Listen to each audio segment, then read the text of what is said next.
primera respuesta, y para mí muy rápido, es Trump realmente sorprende a los empresarios y a los funcionarios mexicanos, y hablo la combinación.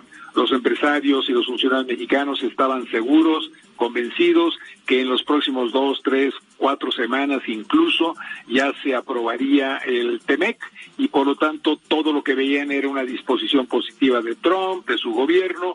Estaban convencidos que se había brincado la barrera del pleito comercial una vez que se quitaron los aranceles al aluminio y al acero. Había esta certeza del lado mexicano de que todo ya está marchando miel sobre hojuelas. Hay que hacer ahora el lobbying con los demócratas para resolver la aprobación del TEMEC. Sorpresa número 1, el señor así es. Cuando le conviene políticamente, toma decisiones que a muchos nos parecen irracionales, pero que en su caso, y como lo acaba de decir Armando, son racionales en el sentido político que él está manejando. Entonces, primera cosa para mí es, ¿por qué nos espantamos, nos sorprendemos? ¿Por qué no habíamos pensado en esto como una opción? Y creo que ahí hay una ingenuidad tanto de empresarios como de funcionarios mexicanos que no debería ocurrir otra vez más. Segundo, sí, él es capaz de mezclar una cosa con otra, peras con manzanas. Él mezcla la parte migratoria con la parte comercial porque le es conveniente. No porque el país esté bajo riesgo, etcétera, pero porque le es conveniente a él en lo personal y a su gobierno.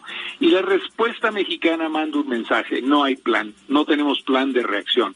La carta que envía el presidente, yo, francamente, si hubiera sido secretario de Relaciones Exteriores, le hubiera dicho, señor presidente, no es el momento de mandar una carta, es el momento de aprovechar los 10 días entre hoy y el 10 de junio, que es cuando dice Trump que empezarían los aranceles, para hablar primero con funcionarios menores de las diferentes áreas, la Secretaría Equivalente de Comercio en Estados Unidos, la Secretaría de Seguridad Interna, la oficina de Kushner ahí en la presidencia, la Secretaría de Relaciones Exteriores americana, para que podamos hablar de por qué, lo que pasa, el costo que tiene, lo que ocurre para uno, para otro, y mandar un mensaje muy claro a este nivel primero para que se permee hacia arriba.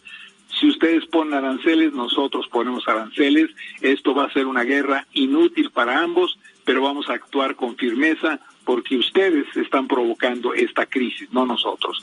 Creo que ahí faltó yo diría, saber hacer las cosas para poderlas llevando nivel 1 aquí abajo, nivel 2 los secretarios y nivel 3 el presidente de la República. Empezamos a la inversa, empezó una carta del presidente de la República que además pues no dice mucho, quiere dar lecciones de historia que tampoco es correcto, verdaderamente creo que no era necesario y que, como notamos hoy, no le importó a Trump, o sea, Trump eso y nada, se lo pasó. Entonces, en lo absoluto, sí, no, la retórica o la épica histórica mexicana, pues al presidente Trump le viene muy guanga, ¿no? Y la americana también, Carlos. Pues sí, por supuesto. Dejemos en claro que este hombre no tiene principios, no tiene valores, no le importa, ¿ok? Él está usando políticamente el chiste.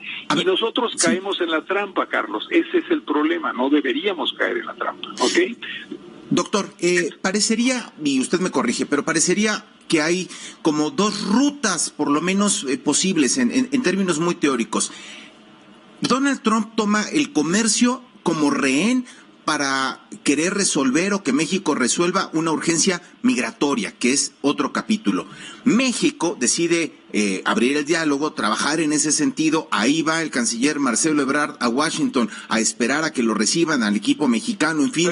Pero eso es una vergüenza, Carlos, que el canciller de México, la 11ª o 12ª economía del mundo, esté dispuesto a ir a hacer sala de espera. Es una vergüenza, ¿ok? Lo digo tal cual. Queda la anotación, ahí la dejamos. Pero el otro tema es, ¿de qué van a hablar? Es decir, ¿van a hablar en términos de economía y del impacto y de los aranceles y de medidas recíprocas? ¿O van a hablar de cómo frenar el acceso de centroamericanos por la frontera sur, por los puertos del Golfo de México, cómo implementar controles de seguridad para Estados Unidos en territorio mexicano? Es decir, ante esta disyuntiva, ¿cuál es el tema sobre la mesa? ¿Migración o comercio? Realmente es migración. Y el problema que traemos los mexicanos es que Trump también mandó un mensaje, un tuit en donde dice, y además la solución se tiene que dar en los términos y condiciones que yo voy a dictar. Por lo tanto, esto es equivalente a que el gobierno de México esté dispuesto a modificar su política migratoria en condiciones de lo que quieran los americanos. Si vamos a hacer eso, Carlos, mejor pidamos ya de una vez el ingreso como el 51 estado a los Estados Unidos para que ellos manejen la política migratoria de México, ¿verdad? Y estamos hablando entonces de una integración tipo Unión Europea que los americanos evidentemente no quieren. Por lo tanto, lo que debería pensar el gobierno de México es llegar y decir, mira, aquí está mi política migratoria, yo no la voy a cambiar. El problema que traemos tú y yo es que necesitamos crear campos en donde se tenga la recepción de toda esta gente, se les den las atenciones adecuadas, empiece un procesamiento legal de tu lado para saber si los vas a recibir o no, y después encontremos una solución de retorno de estas personas. Pero tienen que llegar al norte del país, va a ser en la frontera norte de los estados, de México y sur de Estados Unidos, donde se van a crear estos campos y vamos a participar en el costo. Dado que tanto te preocupa a ti, tú le pones, voy a decir cualquier cantidad, Carlos, ahorita, ¿ok? Tú le pones 70%, yo le pongo 30%, y de esta manera tenemos campos en los cuales ubicamos a esta gente, se queda bien y les damos las condiciones que deben ser correctas para su procesamiento. Si las apruebas y los aceptas, los señores se quedan contigo. Si ellos no los aceptan, si quieren quedarse en México, México los recibe. Y si ninguno de los dos los queremos, los mandamos a su país de origen. Eso tendríamos que hacer un planteamiento muy claro, muy preciso y llevar una estructura que estaríamos ofreciendo. Luego tendríamos que decirle, y además de esto, te quiero decir, ¿sí?, que no me puedes seguir insultando y diciendo cosas como lo del comercio, porque eso causa mucha incertidumbre en tu país y en el mío. Y por lo tanto, amarremos ya el TEMEC y vamos de una vez a que se apruebe en el Congreso americano para que estemos todos tranquilos, que nunca más me vas a amenazar con este tipo de situación. Pero nada de eso, Carlos, lo está pensando el gobierno de México. Estamos reaccionando literalmente, como vulgarmente conocemos los mexicanos, como una gallina sin cabeza, ¿eh? Nos cortaron la cabeza y andamos corriendo para todos lados, sin idea, sin plan, sin programa. Tenemos que empezar a negociar de abajo, después intermedio, después secretarios y finalmente el presidente, y tenemos 10 días para eso. Hay que entenderlo. Y también tenemos que pensar con los empresarios mexicanos un plan interno por si todo sale mal. Todo puede salir mal con este hombre, no importa cómo nos comportemos, él es un bully, como dicen los gringos, ¿sí? Sí. Nos va a bulear. Y por lo tanto, tenemos que pensar un programa interno en México en el cual vayamos con la comunidad financiera internacional y digamos, el señor Trump, con sus loqueras, nos está obligando a tener que incrementar la deuda, cosa que yo no quería hacer, de un punto porcentual o 1,5 para poder, a través de esa cantidad de dinero, sufragar el tipo de respaldo y apoyos que le voy a tener que dar a las industrias y a las empresas mexicanas para que no pierdan su competitividad y que sea efectivamente el consumidor americano el que paga todo, aunque yo voy a endeudar, pero que mantengamos la calidad y la fuerza de las inversiones y de las empresas en México.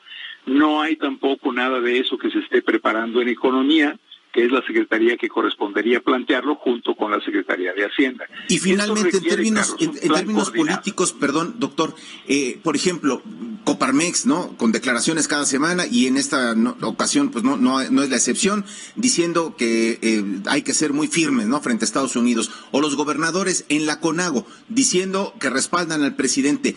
Falta pasar, ¿no?, de las declaraciones a hechos que sí se pueden hacer. Claro, Carlos, estos son lo que los llamamos todos palabras al viento, ¿no? Qué bonito suenan, pero no sirven para nada.